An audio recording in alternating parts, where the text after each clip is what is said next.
that all I was doing was teaching people how to kick and punch and block, I'd quit tomorrow. That's teaching violence. I don't want to teach violence. When you train in a karate class, we don't have a life and death situation, obviously. But what we do have is you have one-step sparring, you have techniques that are challenging to you physically. If they're challenging physically, the only way you're going to be able to do them is to get your mind involved. You've got to be focusing on what you're doing in order to do it correctly. That kind of focus raises a person's awareness that makes everything unbelievably clear in the moment. In a real threatening situation, you're not going to want to be thinking about what happened yesterday or tomorrow. You have to be in the moment to protect yourself. One of the things that comes up for most people when presented with a new situation or a different situation is, I can't do that. That's the first thing that pops into their head. I can't do that. If you ask probably 100 people, my guess is you'd have 70 of them say, well, yeah, that's the first thing I think of. Karate can help a person overcome that because you look at a technique and you say, I can't do that. And 10 minutes later, you're doing it. And then the next technique, I can't do that. And then 10 minutes later, you're doing it. That's the type of thing. It builds confidence, it builds self-control, self-discipline, self-respect, respect for others. It does all of that. That's what enthuses me. I watch a student start, adult or child, doesn't matter. And you'd swear they're so uncoordinated, they can't walk and chew gum at the same time. Impossible. And 6 months, 12 months, 24 months later, you look at the same student and they are an entirely different person. I've had parents come to me and say, you can't believe what's happened to my kid's grades. He went from a C and D student to now he's a B and an A student. And it's the only thing we've done different is karate. If the child does the work, the child gets the reward. They get the right to say, I did that. And that's why when I award rank, I hand the belt to the child and I shake the child's hand, or the adults, doesn't matter which, because it's their accomplishment. It's their work that made it happen. It's not mom's and it's not dad's. It's their work. And that is crucial for self-respect for any human being on earth. Well, I've been doing this with children for almost 40 years. I've seen a lot of kids come and go. Age limitations on karate, I would say probably the optimum age to start would be 8 years old. I teach classes for 6 to 8. As far as the top end, there is no top end. I have a student who's 80. I've known other students who were approaching 90. So there really isn't any top end at all. Rank in karate is usually awarded after a certain amount of time, but more importantly is a certain amount of proficiency. In my school, I award rank to the students that are coming up based on how well they perform.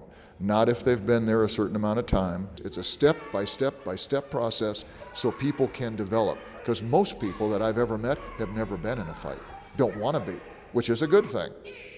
But they want to know how to handle it if they need to. We have forward, backward, reaction. One augments the other. All right? So, jab, then come back to the center. One. Once you achieve first degree black, that basically indicates that you're a master of basics. That seems to be the criteria that the public has of being absolutely the best there is. Well, if that were the case, there wouldn't be 10 degrees of black belt. The number of people who reach it, who start karate, is very minimal because it takes a great deal of work. It takes a great deal of practice, and there is no way to get this by reading books. It has to be done through sweat and just plain practice over and over and over. It's the only way it can be done.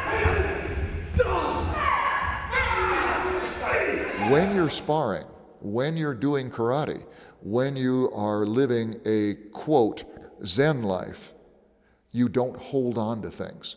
You don't hold on to thinking. You don't hold on to ideas. When I'm training alone, it's almost like pure meditation because I'm just focused on what the next technique is. What's the next move?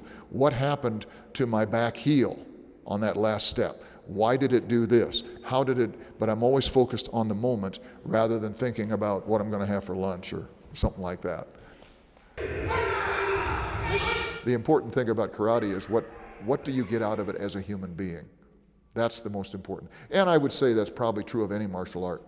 A valid martial arts instructor is more interested in the development of character than they are fighting. I mean, what are the odds that you're ever going to get in a fight?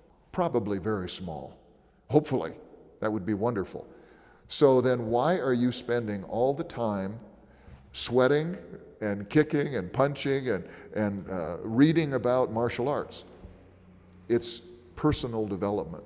Karate is about enlightenment toward the idea that you can be a better person. Spreading peace around the world by using the martial arts. Sounds like an oxymoron. How can you use a martial art to create peace? You do it by understanding that fighting is not the answer. Communication, talking, figuring things out that way, even if we disagree vehemently, it makes more sense to talk than it does to shoot somebody or fight with somebody or kick somebody. That doesn't make any sense.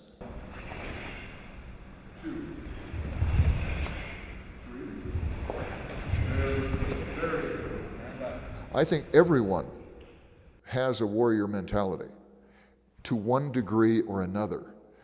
You take a mother at a grocery store and somebody tries to hurt her 3-year-old child, she's going to turn into a warrior. The warrior mindset is aware of what's going on around them, but it doesn't mean that they're going to fight with them physically or verbally. It's just being aware. If a person trains as if they're training for a real situation, a real fight, a real confrontation, if you train that way, you get so much better than if all you're doing is moves, like an aerobics class. Nothing wrong with aerobics, I'm not putting them down. I'm just saying there's a whole different mindset on aerobics. That's movement to burn calories. I read not too long ago that a martial arts class is in the top 10, and I think, as I recall, it was in the top 5 of calorie burning exercises you can do. If you do it as a martial artist, you're going to burn more calories, you're going to have more exercise than you'll ever get from going someplace else. So your first 2 moves are a block, then a punch. If you don't block well, you don't get the punch. Make sense? Karate is a microcosm of life. A dojo and the people in it, the students in it, basically make up a family. My dojo, I have people from Jamaica, Ethiopia, Mongolia, China, Korea, Japan, Mexico, people from all over the world, literally, in my dojo. The essence of karate is the development of character. Hopefully, most people who study a martial art will never get in a fight. That would be a great idea. Karate is a method of honing the body and the mind so that you can use it to protect yourself. That's the essence of martial art, self-defense, that type of thing.